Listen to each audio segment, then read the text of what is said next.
हाँ जी, so welcome back guys to another video. सबसे पहले तो मैं उन लोगों का थैंक यू करूँगा जो मुझे बहुत टाइम से सुन रहे हैं, जो मेरी वीडियोस को रेगुलरली देखते हैं। एंड अगर मेरी वीडियो से आपको कुछ भी समझ आता है, आपको अच्छी लगती हैं, आप आपकी लाइफ में कोई भी एक छोटा सा चेंज कर पाते हैं अपनी लाइफस्टाइल में, मेरी वीडियोज़ के थ्रू आपको हेल्प मिलती है, तो मैं अपने आप को बहुत लकी समझूँगा।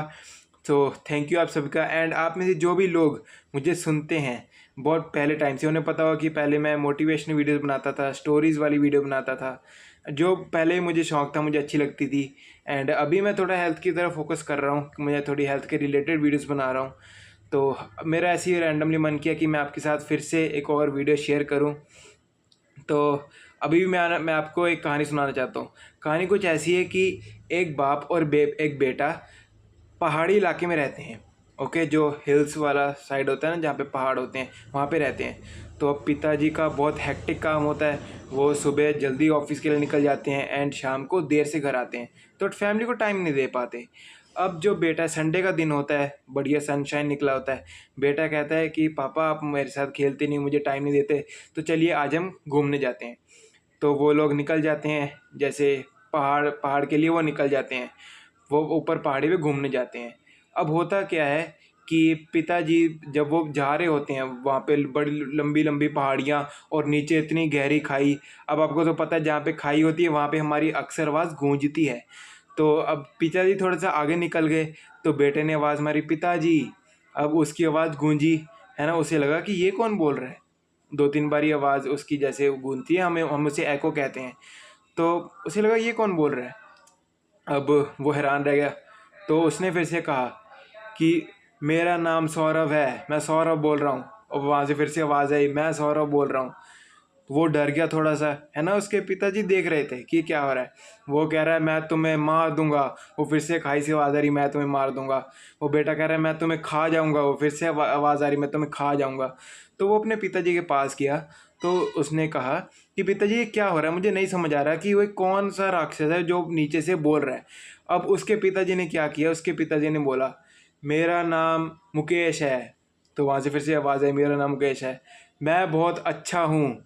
और फिर से वहाँ से आवाज़ आई, मैं बहुत अच्छा हूँ।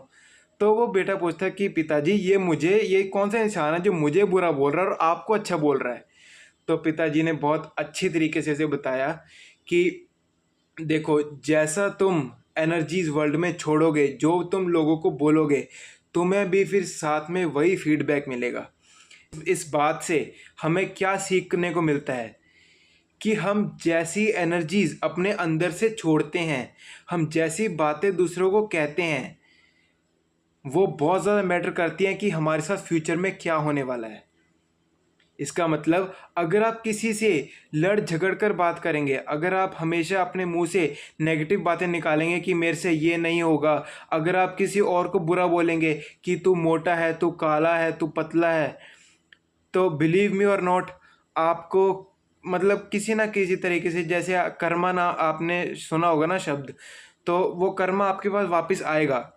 अगर आप किसी को बुरा करोगे, आपके किसी के साथ बुरा करोगे, किसी को बुरा बोलोगे, तो आपके साथ भी बुरा होगा फॉर श्योर। एंड अगर आप किसी को हंस मिलकर, अगर सपोज करिए कि आप ऐसे इंसान हैं जो सबसे घुल मिलकर रहते हैं, आप अच्छी तरीके से बात करते हैं, अगले से प्यार से मिलते हैं, है ना, अगले के बारे में तारीफ़ करते हैं, उसे अच्छा थोड़ा सा मोटिवेट करते हैं, तो आपके साथ भी फ्यूचर में अच्छा ही होगा। क्या पता कि आपने किसी की तारीफ़ की तो उसकी ब्लेसिंग्स आपको मिल जाएं। हो सकता है ना, पॉसिबल है। एंड वो कर्मा आपके पास एक अच्छे रूप में आएगा। हो सकता है आपको सक्सेस मिले बहुत अच्छी फ्यूचर में। तो इसीलिए अपने एक्शंस को एंड अपने वर्ड्स को कंट्रोल करना बहुत ज़्यादा ज़रूरी है। अगर आप सबसे अच्छे से रहेंगे, हंस कर रहेंगे, हंस के बातें करेंगे, किसी को बुरा नहीं बोलेंगे, तो मैं आपको आज लिख के देता हूँ कि आपके साथ भी कभी बुरा नहीं होगा। हो ही नहीं सकता। अगर आप दूसरे के साथ अच्छा कर रहे हैं तो आपके साथ बुरा नहीं होगा। एंड अगर कुछ होता भी है तो वो सारी चीज़ें एक रीज़न के लिए होती हैं। कहते हैं ना, जो होता है अच्छे के लिए ही होता है। तो भगवान ने हम सब के लिए कोई ना कोई डेस्टिनी सोची है।